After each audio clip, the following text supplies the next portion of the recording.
Okay, welcome to part 2 of the anemia lecture. We're going to start with a case study as we get into the hemolytic anemia material. So, CP is a Black woman with reports of severe joint and abdominal pain, frequent urination during the past 2 nights, and knee swelling. She reports a history of feeling fatigued, but attributed it to her active lifestyle. What should you do?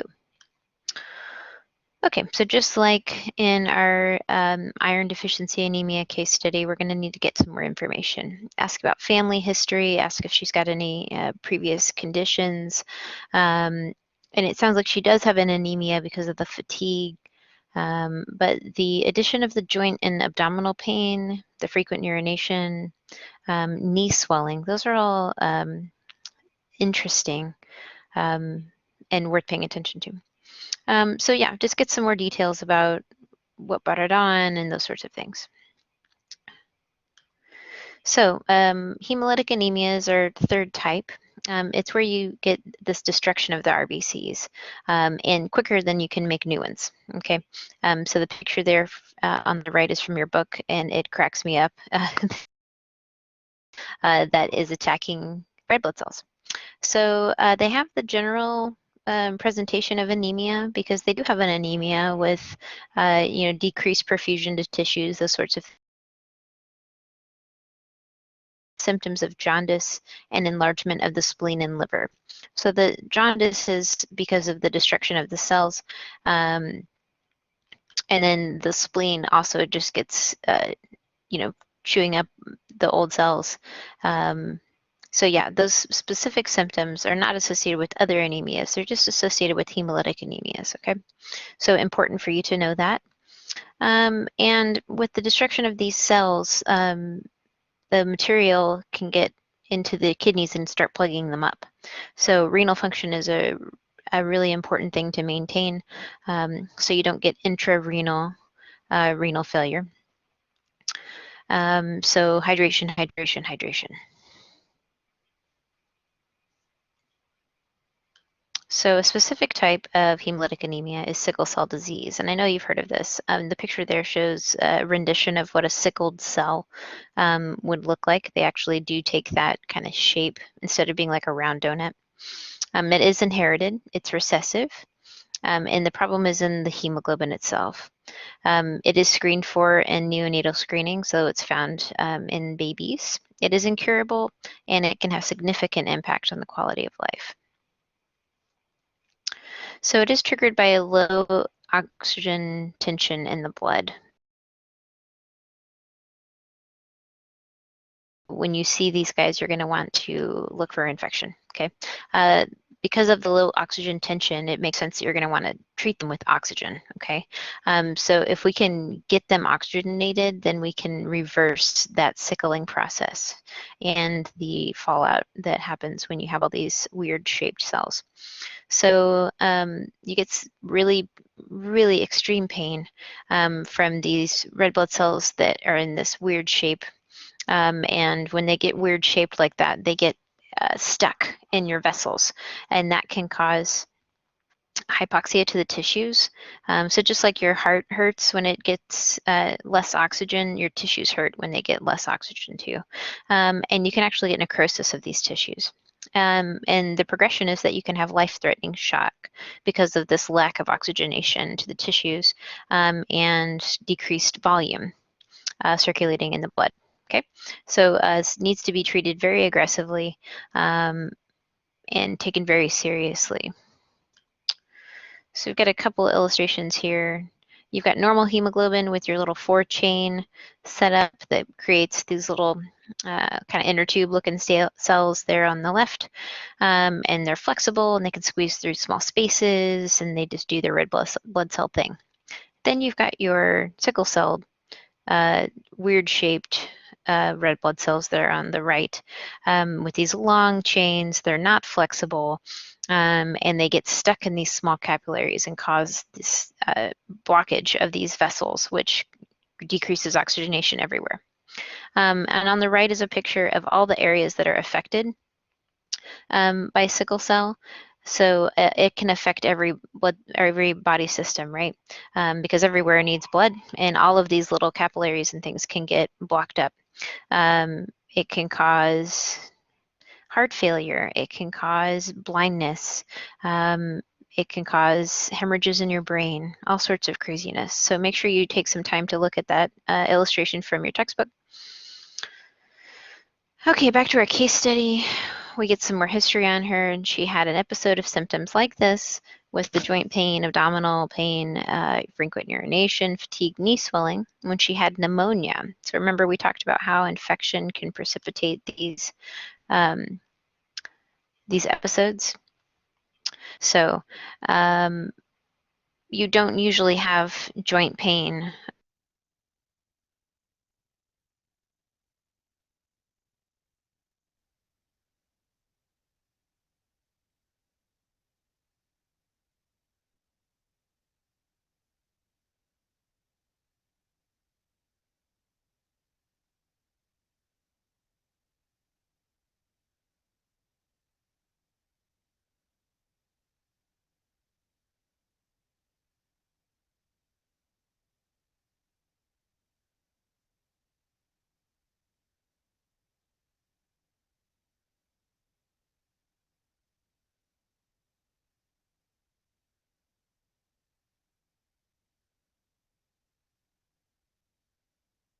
around.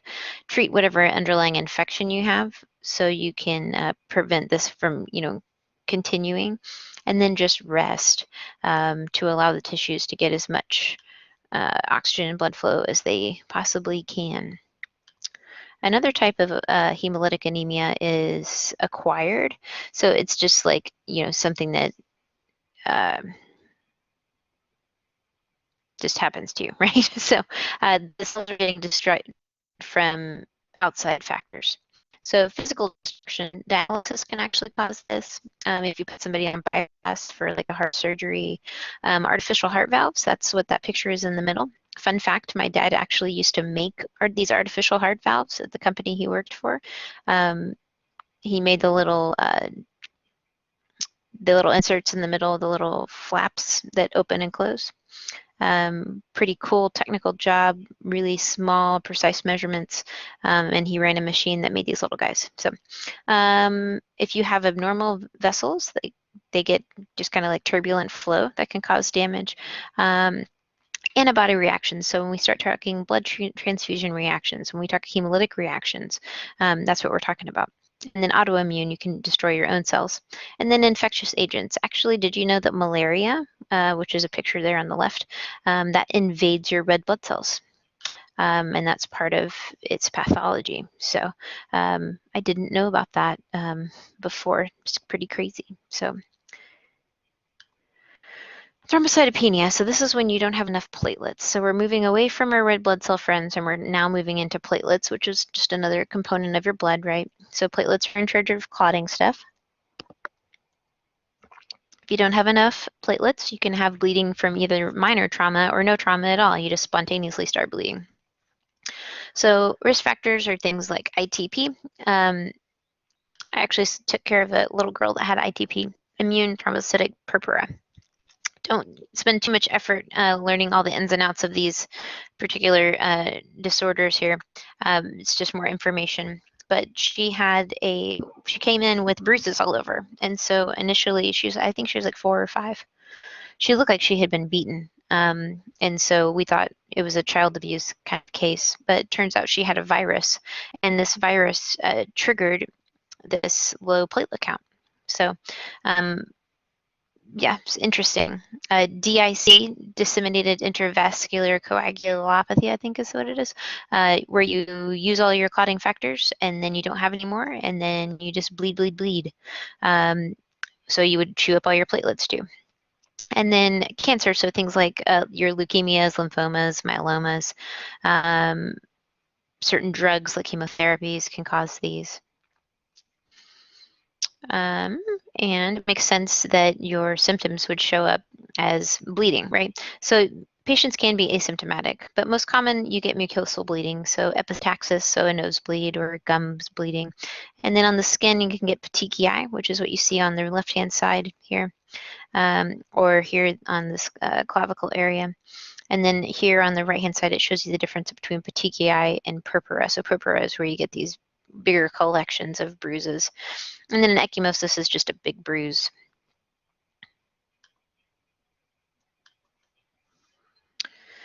Management. So whatever underlying cause. So if it's a virus or if it's, your chemo or, some of it's expected.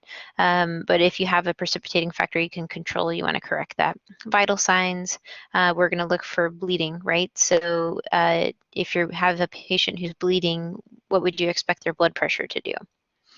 It would go down, right? Because if they're losing blood, then they're losing volume. And then what about their pulse rate? You would expect it to increase, right, in response to that. You want to replace whatever volume you've lost. Labs, so you want to do your CBC, PT, PTTI, and all your clotting factors, and then your actual platelet count. Transfusions, so we would replace platelets, but not only platelets. If we're losing blood, we need to replace the other elements too, so our clotting factors and our red blood cells. No NSAIDs, because that can make it worse, right? Protect from injury, and then bleeding precautions. Make sure you look up what precautions you would use for somebody for thrombocytopenia. That's an important patient teaching point that you need to make sure that you understand and that you could pass along to a patient. Okay, so RH is a 46-year-old cancer survivor who returns to your clinic for a regular checkup. She's reporting increased fatigue for the last 2 to 3 weeks. She's also unable to complete her normal ADLs, so she's having significant impact to her daily living, okay? When taking her blood pressure, you notice she has small, flat, pinpoint, reddish-brown microhemorrhages all over her arms. So what do we think she has all over her arms? Yeah, on further inspection, you notice that on her left thigh, she has a very large purple bruise, which she reports as tender to the touch. So what do you think she's got? So probably some petechiae, right?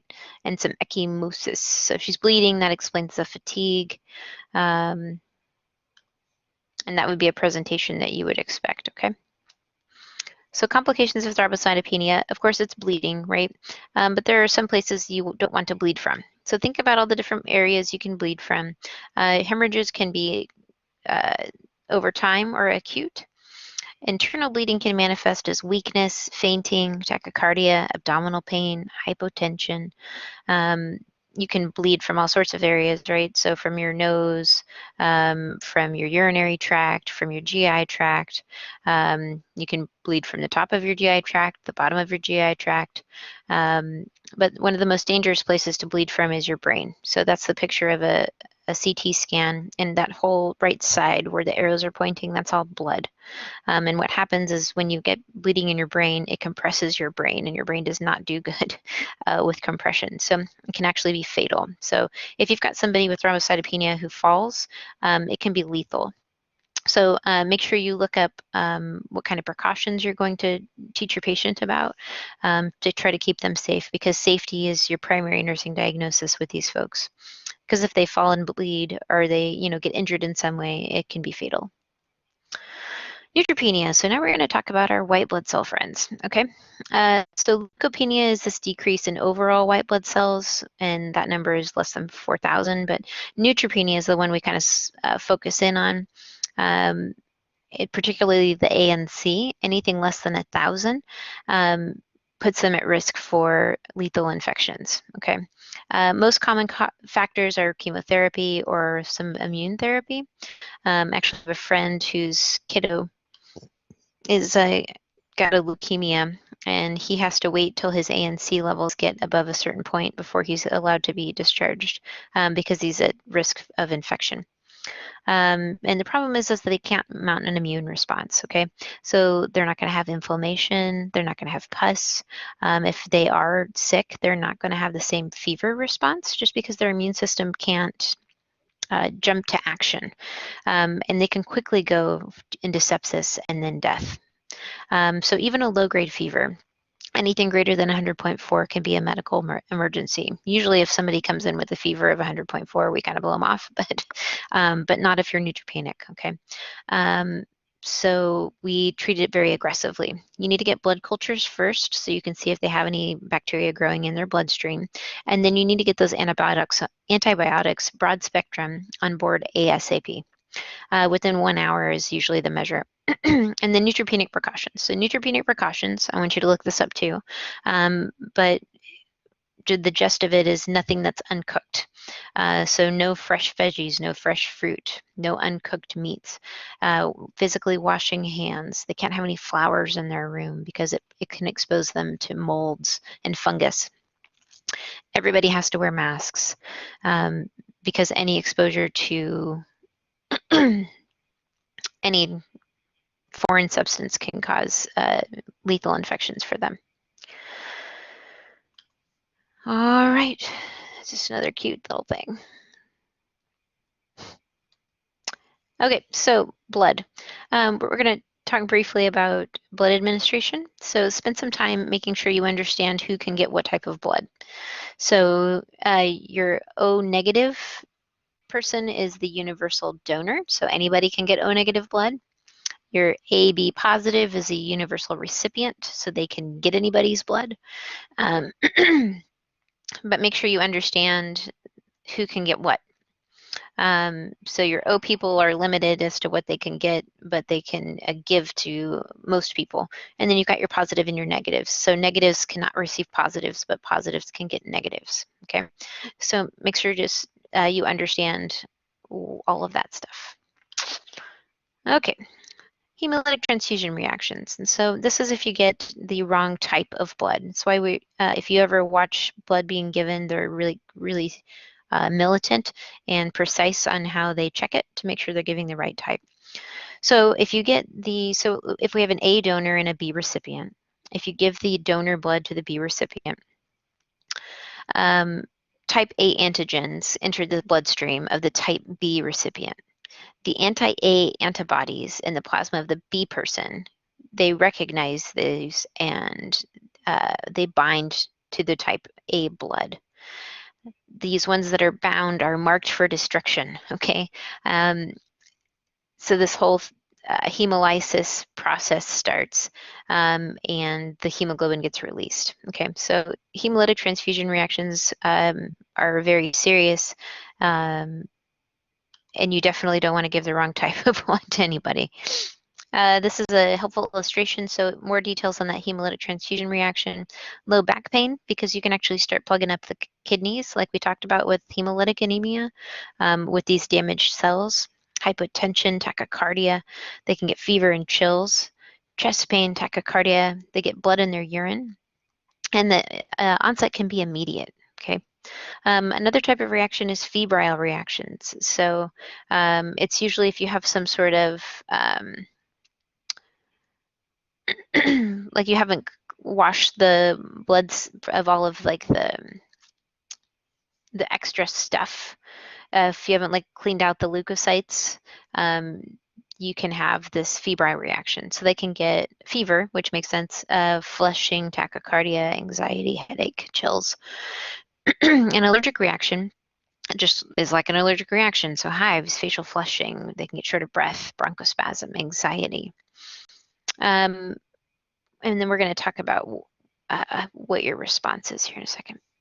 I will post this as an announcement for you guys because it's a really good resource on blood transfusion reactions, the types of reactions you can have, and what the signs and symptoms are, how we treat it, and then just extra information. So those febrile transfusion reactions, you get that degree of temperature rise, and usually we just support them through this. It's not as big of a reaction. Hemolytic transfusion reactions can be a really severe, worst case scenario. They can go into shock. It can be really bad, okay? Allergic reaction, again, just more like allergic reaction type symptoms. We usually will give like Benadryl. A lot of times we don't stop the transfusion, like we'll restart it. When your patient starts having reaction, you stop it. You notify who you need to notify, but a lot of times you can proceed. They're not actually allergic to the blood, but any antibodies that are kind of hiding out in there. So TRALI is a transfusion-related acute lung injury. So that's really bad, right? You start getting infiltrates into the lungs. So stop the transfusion. You want to make sure their airway stays open. If you're going to die from a transfusion, this is what you're going to die of. And then TACO is just your circulatory overload. So you've got too much fluid volume, basically. So think about who might be at risk for fluid volume overload. So like your heart failure patients, your renal patients, elderly, those that are chronically anemic. If you give blood slowly, and then you can also pair it with some diuretics, you can usually avoid the TACO. Okay, so whenever you have a suspicion of a transfusion reaction, the number one thing you do is stop transfusion, okay? You wanna make sure to maintain your IV access. A lot of times they'll give us some normal saline to keep that IV open. We're gonna notify the blood bank and the provider. They have protocols that they follow. Monitor vital signs. We're gonna watch their oxygenation. We wanna watch their blood pressure, their pulse, their temperature. Treat. So depending on what the reaction is, if they have a febrile reaction, we might give acetaminophen. If they're having allergic reaction, we might give antihistamines.